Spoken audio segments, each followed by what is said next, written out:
The January 14, 2019 meeting of the Agenda Charter Committee will now come to order. Will the clerk please call the roll? Mrs. Conley. Here. Mr. Delahanty. Here. Mr. Moyle. Here. Chairwoman Taylor is excused. Mr. Wilcox. Thank you. Is there anyone signed up for public forum? There is not. Is there anyone present? Oh, sorry. President Carbone. Apologize. Thank you. Thank you, President Carbone. Is there anyone here who's not signed up to speak who'd like to address the committee at this time?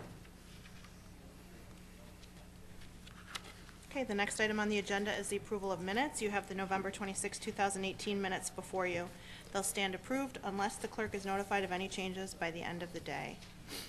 The next item on the agenda is new business. Mr. Clerk. Referral 19-0021. Move it, Madam Chairwoman. Second. Moved by Legislator Delahanty, seconded by President Carbone. Is there any discussion? Legislator Moyo. Thank you, Madam Chair.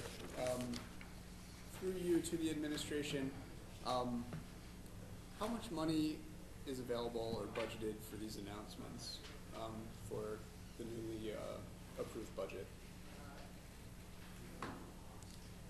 I didn't hear that. Oh, my microphone is far away from me. Yes. Thank you. I apologize. Through you, Madam Chairwoman, to the administration, how much money is budgeted for these announcements in the two papers of record for 2019? Through the chair. Sure. Through you, Madam Chairwoman. The matter of paying for ads placed where there's a legal requirement is handled by the individual division or department. So those amounts are scattered amongst their individual budgets. For instance, here inside the legislature, the clerk has a responsibility of posting and running ads when it's legally required, and the money and the budgeting for that would be within that budget. We can endeavor to try and sum it up and get back to you. Okay, thank you. And could you do that for if it's possible, for the year before as well? For 2018 and 2019? Through you, Madam Chairwoman, yes. Thank you very much. Thank you. President Carbone. Thank you. Analysis for the Daily Record and the Rochester Business Journal in comparison to the DNC?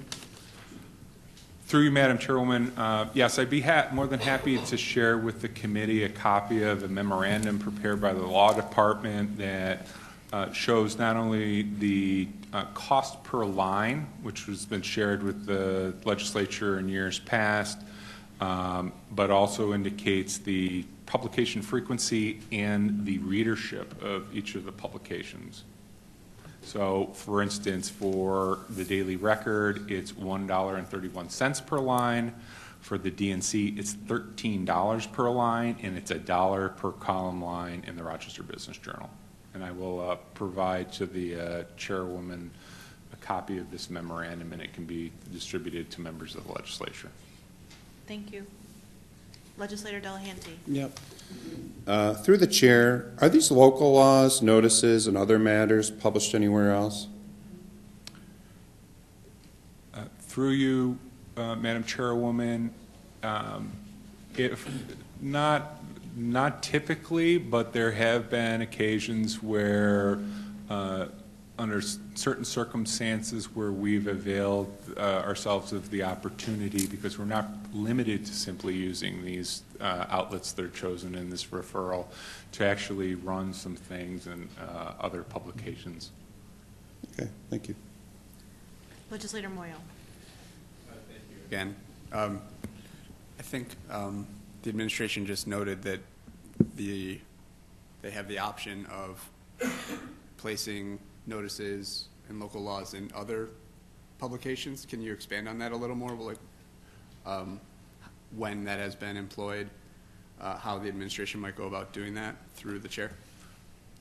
Through you, Madam Chairwoman, at the time, it's certain circumstances where warranted, we will, for instance, post a notification for a job opening in different publications or take advantage of online services that are essentially advertisements and buy for those. I can can't think of any other example off of the top of my head. I mean, our simple requirement is to do the designation of an official newspaper for the county, and we opt and put forward a referral, which is the most cost-effective option, reaching a readership that equates to the same as the Democratic Chronicle when you look at the Rochester Business Journal.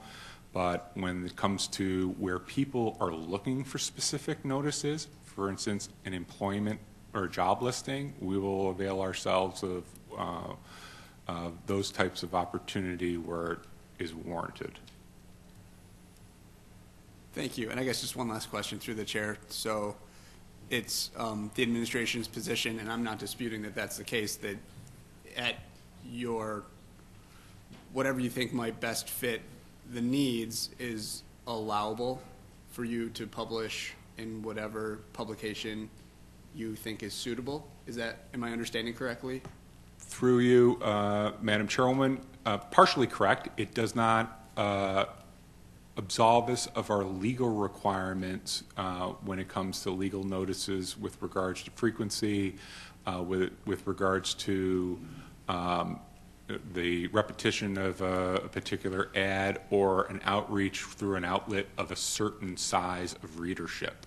Okay. So we couldn't, for instance, pick city newspaper, which I think would fall well below the readership requirements of some legal notices. Gotcha. I understand. Thank you very much. Was there any further discussion? Okay, all those in favor, please signify by saying aye.